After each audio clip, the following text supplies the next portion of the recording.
segunda a sexta, das 8 às 9h30 da manhã, você tem um encontro marcado com o programa Hora de Esperançar, construindo sua esperança no Senhor.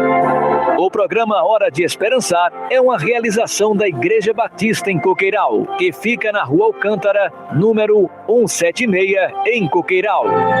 Igreja Batista em Coqueiral, adorando a Deus, servindo ao próximo. Ouça agora uma palavra de vida. Pai amado, eu peço que esta palavra encontre espaço especial em nossos corações. Muito obrigado por sua palavra. Muito obrigado porque com ela o Senhor instrui as nossas vidas. Obrigado por todas as mães que nos ajudam agora a compreender mais um pouco da dimensão deste amor, que é o amor de mãe, que em matéria de amor nada supera esta categoria do ponto de vista terreno, a não ser o seu amor, o amor ágape. Te agradeço por esta palavra e a coloco em suas mãos para que ela ache espaço em nossas mentes, em nossos corações. É nossa oração, minha e dos ouvintes, em nome de Jesus. Amém e amém. Pois bem, a palavra está no primeiro livro dos Reis, capítulo 3, versículo 16, que diz, 1 Reis 3,16, que diz, ora, vieram duas prostitutas ao rei e se puseram perante ele, rei Salomão. Disse-lhe uma das mulheres, e aí eu quero que você preste atenção nessa história, para você ver que história difícil de resolver. Uma história sem solução aqui. Um problema sem solução. Duas mulheres chegam para o rei com um problema, e eu já te digo que esse problema não tinha solução. E veja o que uma das mulheres diz, 1 Reis 3,17. Ah, Senhor meu, eu e esta mulher moramos na mesma casa. Eu tive um filho. Estando com ela naquela casa, eu tive um filho. No terceiro dia depois do meu parto, também esta mulher teve um filho. Estávamos juntas. Nenhuma pessoa estranha estava conosco na casa. Somente nós duas estávamos ali. De noite morreu o filho desta mulher, porque ela se deitou sobre ele. Assim ela se levantou no meio da noite, e enquanto dormia a tua serva, tirou do meu lado o meu filho, e deitou-a no seu seio, e a seu filho morto deitou no meu seio. Levantando-me pela manhã para dar de mamar a meu filho, vi que estava morto. Mas, atentando eu para ele à luz do dia, percebi que não era o filho que eu dera à luz. Então disse a outra mulher, não, mas o filho vivo é o meu filho e o teu é o morto. Porém, esta disse, não, o morto é o teu filho, o meu é o vivo. Assim falaram perante o rei. Disse o rei, bom, e aí eu queria que você entendesse esse dilema, né? Um dilema complicado. Duas mulheres morando numa casa, as duas tiveram cada um filho, a diferença de um para o outro era de apenas 3 dias. Então é difícil de discernir, não tinha ninguém para testemunhar aquilo. Diz o texto no início que elas eram prostitutas, então significa que elas não tinham uma relação social de amizades com facilidade, até porque naquela época as mulheres prostitutas eram completamente abandonadas da sociedade, das outras mulheres. Elas eram isoladas, por isso que as duas moravam juntas, talvez para dar suporte uma à outra. E uma dorme em cima do seu próprio filho, possivelmente sem querer. E quando acorda, percebe na madrugada que seu filho é morto. E para não ficar sem filho, troca de filho. Essa é a história. Troca de filho. Coloca o filho morto, que era seu, no colo da mulher, colega, e pega o filho vivo dela e e o admite como seu. E agora, quem está falando a verdade? Como é que a gente vai discernir? Isso é uma história que não tem como... Não tinha teste de DNA na época. Não tinha exame de sangue. Certamente essas crianças eram muito parecidas, porque essas mulheres eram do mesmo país, do mesmo povo. Então elas deveriam se parecer uma com a outra nos aspectos das características físicas. E Salomão está ali. As duas mulheres na frente dele, conversando e brigando. Parece aqui o texto que já dá uma ideia de discussão. E ele está ali. Mas diz o texto que esse homem tinha pedido há pouco tempo sabedoria a Deus. E Deus tinha dito a ele, bom, já que você não pediu riquezas, nem fama, pediu sabedoria, eu vou te dar sabedoria, mas vou te dar também a condição de você ser uma pessoa muito rica. E agora o rei vai ter que decidir. Deve ter sido um espetáculo tão bonito que entrou na Bíblia. E deve ter...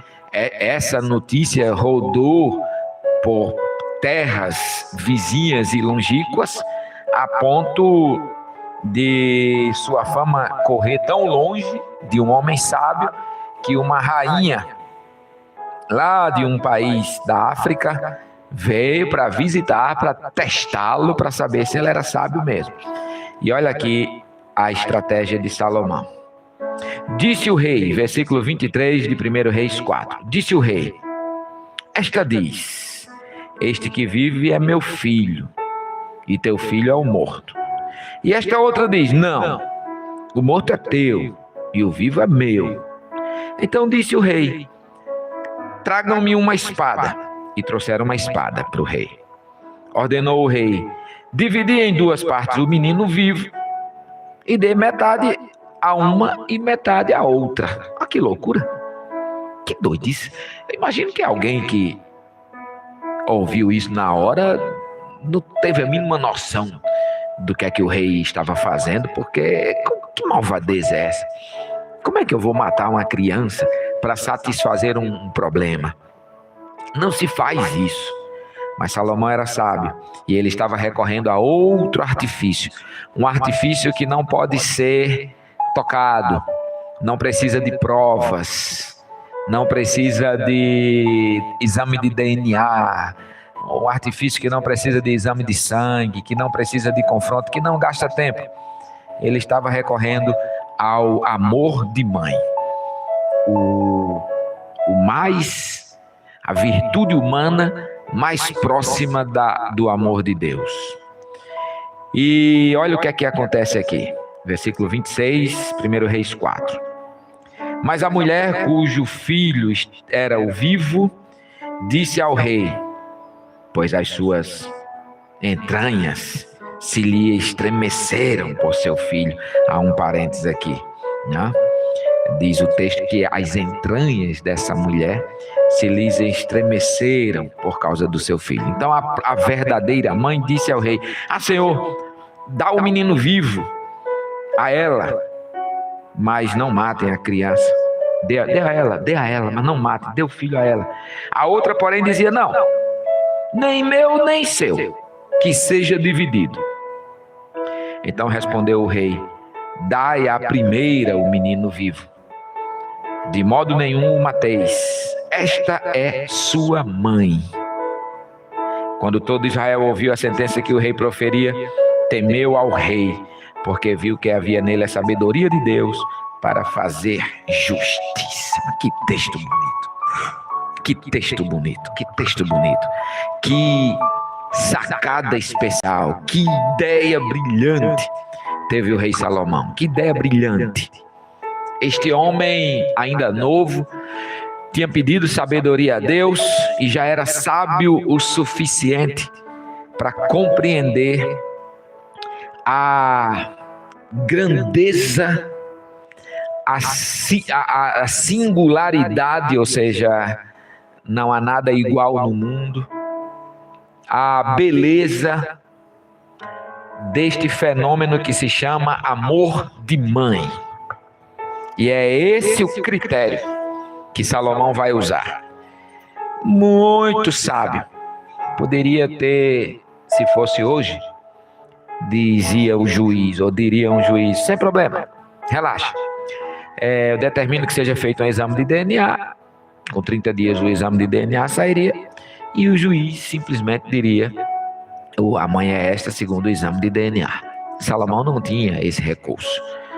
Ele não tinha nenhum recurso humano que fosse suficiente para que ele saísse daquele imbróglio, daquela palavra difícil que eu usei, daquele perrengue. Imbróglio é perrengue.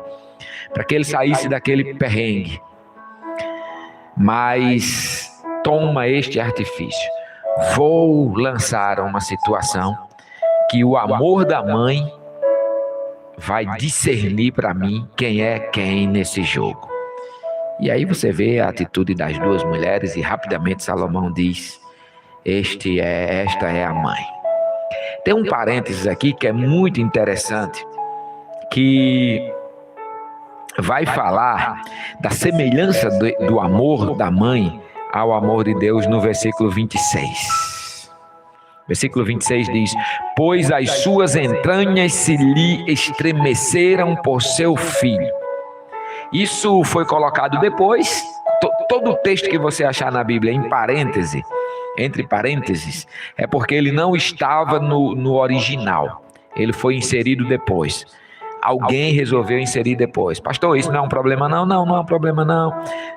Teólogos já estudaram cada parêntese e percebem que eles só servem para reforçar a mensagem, não para deturpar e desmanchar a mensagem. Mas qual a importância desse parêntese? Pois suas entranhas se estremeceram por causa do seu filho. A ideia daquela época sobre o centro da vida, onde era o centro da vida, são as vísceras, as entranhas da barriga, as tripas. Aquilo que, quando a gente está movido por algum sentimento espetacular, rapidamente a gente sente, o primeiro canto do corpo que a gente sente é na barriga. Tanto é que quando a gente tem um grande susto, a gente diz: meu Deus, deu um frio na barriga. Ou quando a gente tem uma emoção, a gente diz: vixe, chega, deu um frio na barriga. Não é um frio na barriga, é porque você sente primeiro na barriga.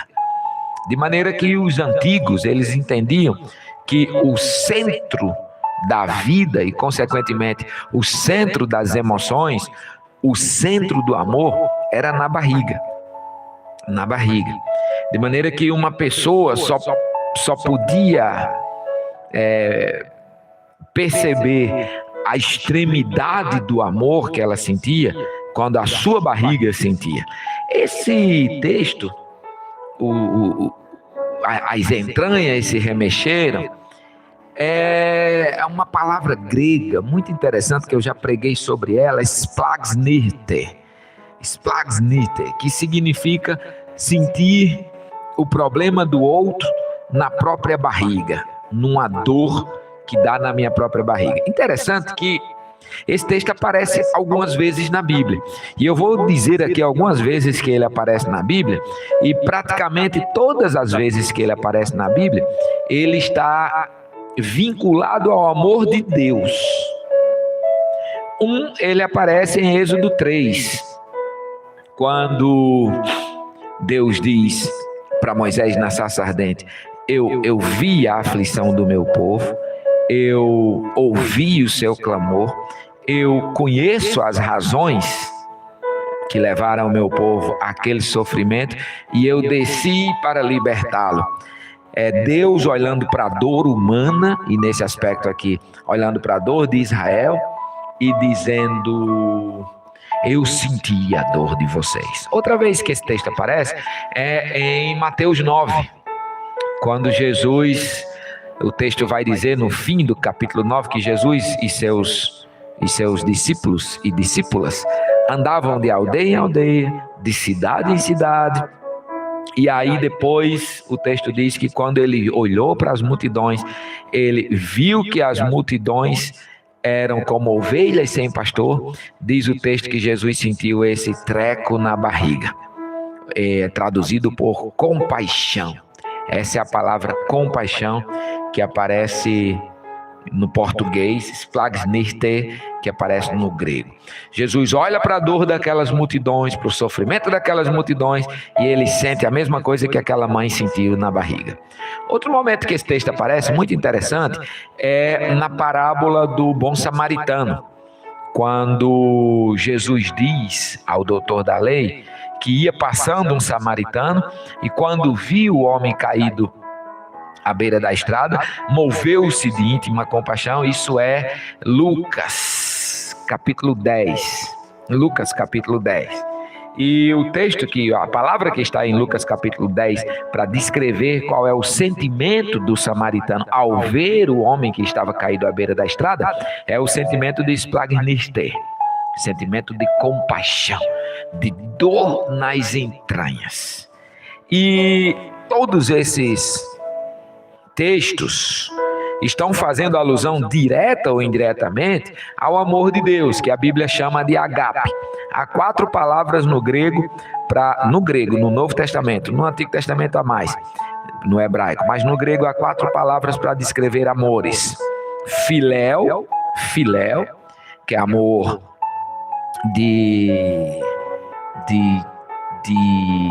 por exemplo, de onde nasce a palavra filosofia, amor de amizade, amor, esse carinho que a gente tem por pessoas que a gente gosta.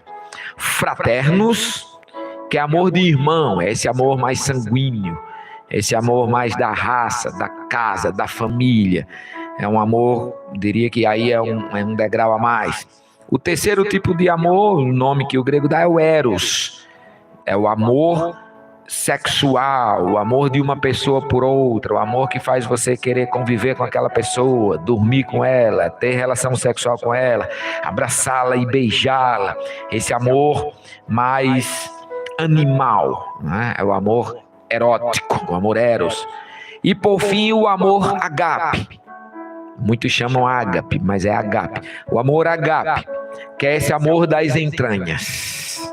É esse amor da mãe de 1 Reis 3, e é o amor de Deus, que está tipificado aqui em Êxodo 3, através da relação do sentimento do próprio Deus a conversar com Moisés, em Mateus 9, de Jesus também tendo suas entranhas removidas para diante das multidões que não tinham rumo, do samaritano quando vê o caído à beira da estrada, e outros textos que eu não vou citar aqui para não me alongar mais, mas o interessante é que quando Salomão quer resolver o problema, ele percebe que uma mulher que não era mãe poderia ter os 2 primeiros tipos de amores.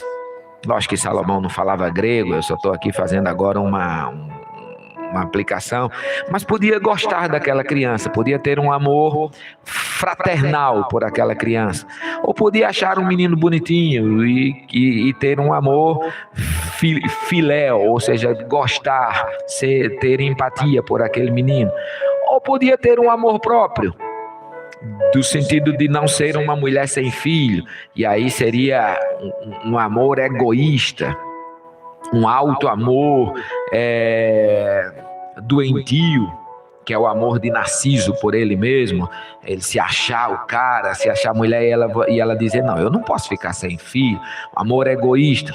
Mas certamente Salomão sabia que só uma das duas teria o amor agape, aquele amor que é capaz de sofrer para o bem alheio. Essa é a maior definição deste tipo de amor, que é o amor que a igreja tem que ter pelo mundo, que é o amor que Deus teve por nós, quando a Bíblia diz em João 3,16 que amou o mundo de tal maneira. É o que Delaine está dizendo aqui. Por isso Paulo fala sobre sentir dores de parto. Exatamente, Delaine, exatamente.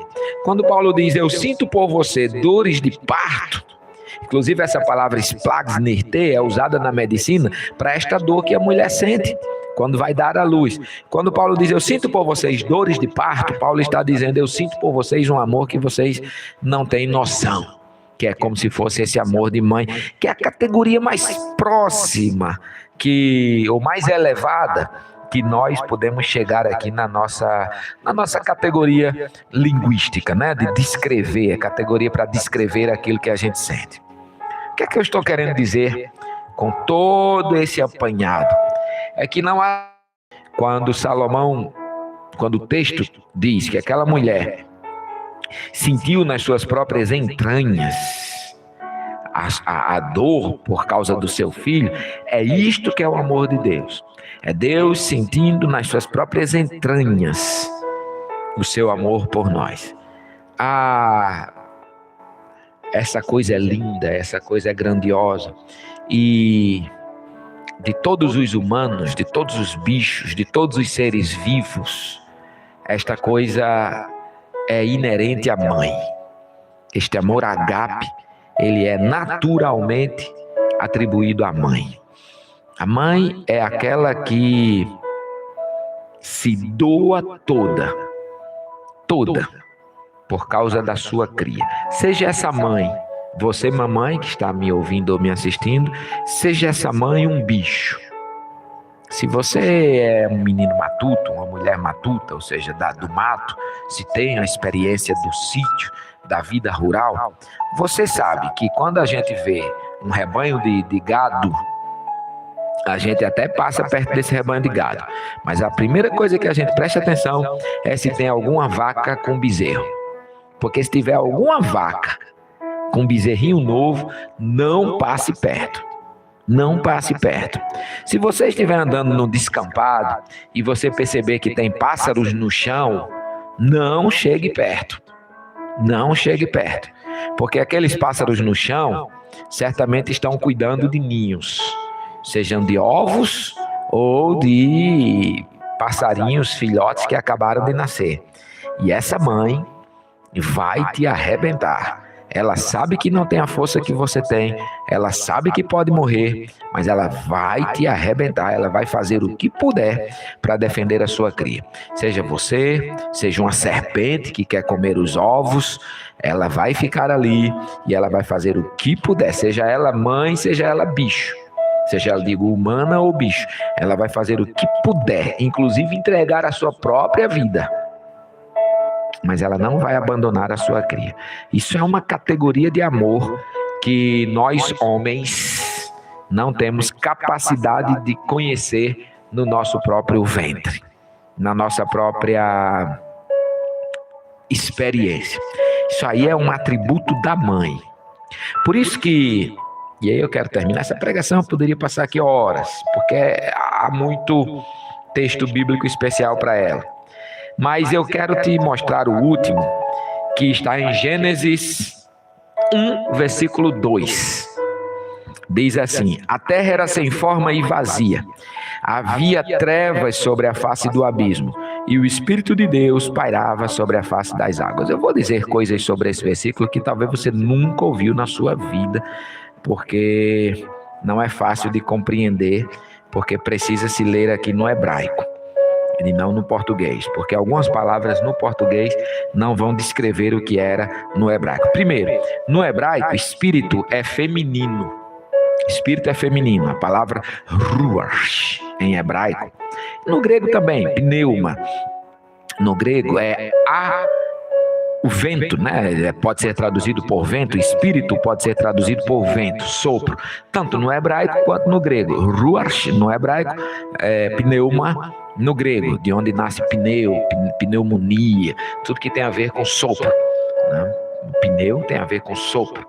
Pois bem, isso é uma palavra feminina, de maneira que se a gente for ler no hebraico ou no grego, a gente não diz o Espírito de Deus, a gente diz a Espírito de Deus, a Espírito de Deus, a pneuma do Senhor, a ruach do Senhor. Então, a primeira coisa aqui é que é feminina. E depois essa palavra pairava. Quando a gente pensa em pairar no português, a gente pensa em alguma coisa que está planando, digo, em cima de outra. Um passarinho que está pairando sobre um ninho, um avião que paira sobre a terra, um helicóptero que paira sobre uma vítima. Mas essa palavra não é no português a melhor tradução. A melhor tradução para o português seria chocar. Porque a ideia aqui é que o Espírito do Senhor estava aquecendo a água, e estava fermentando a água, e estava dando vida àquilo que estava sobre a face da água. Então, a tradução mais fiel para o português seria: a terra era sem forma e vazia, havia trevas sobre a face do abismo, e a face feminina de Deus, ou seja, a ruá do Senhor, o ruach do Senhor, a gente chama em português ruá, a ruá do Senhor, muitas pessoas estão chamando hoje ruá, a ruá do Senhor, ou seja, o lado feminino de Deus, se a gente quiser trazer para nós, chocava aquela água toda. E se parece com duas imagens que para nós são muito comuns: o útero, cuja vida nasce nessa solução aquosa, o líquido amniótico, né? É o útero, nossos primeiros 9 meses de vida. Nós somos animais aquáticos, seres aquáticos, nós vivemos dentro d'água. Ou o ovo, que a galinha fica em cima chocando, esquentando, e aquela solução de água, de líquido, vai dar lugar a alguma coisa viva. Então repare que quando o Gênesis vai falar sobre criação, o Gênesis usa também a imagem materna da criação, tanto dando à divindade essa figura feminina, quanto aquilo que a criação viria a ser, a imagem do útero ou do ovo, que tem aquela solução aquosa. Então, nesse aspecto, a gente pode dizer que Deus é mãe. Ele não é só pai, ele também é mãe.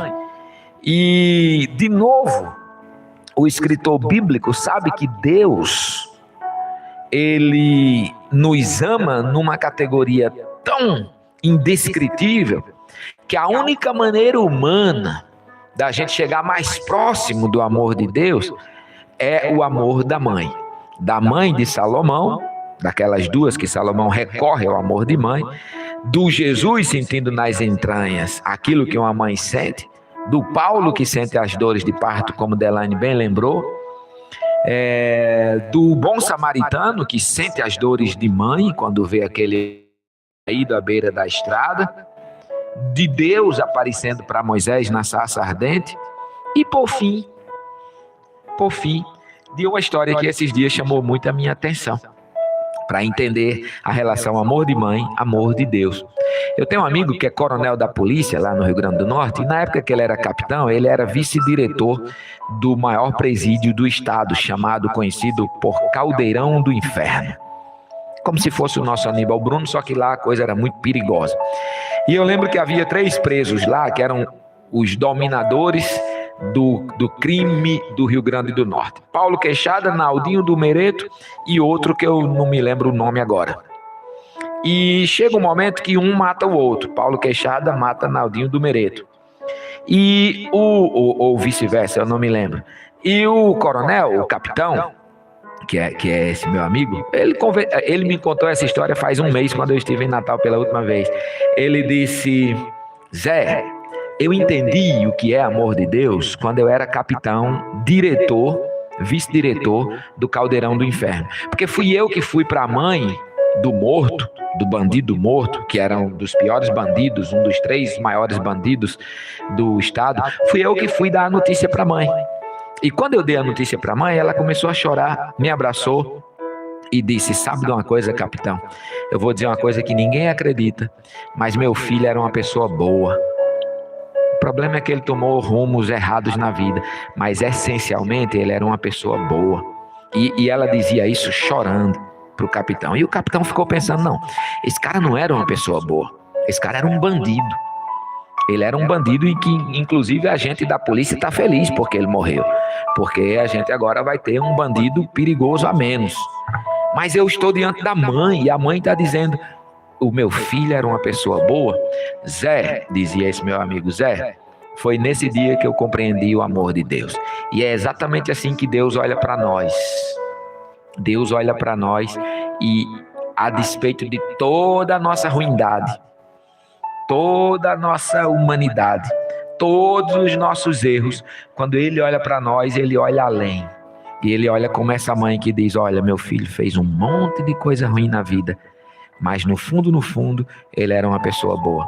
É esse amor de mãe que recebe a notícia da morte do filho e é o homem mais perigoso do estado, mas deixa de enxergar toda a desgraça que a vida do filho provocou e enxerga aquele amor que só uma mãe, ou a partir das lentes daquele amor que só uma mãe pode ter. Nenhum pai consegue ter. Capitão, meu filho era uma pessoa boa. Só uma mãe consegue ver isso e só Deus consegue ver isso. Quando Deus, então, olha para você e olha para mim, Ele não olha para as nossas condições, porque Ele é a mãe. A outra mulher de Salomão disse: não, pode cortar, divida por 2. Ela disse isso porque ela não era mãe.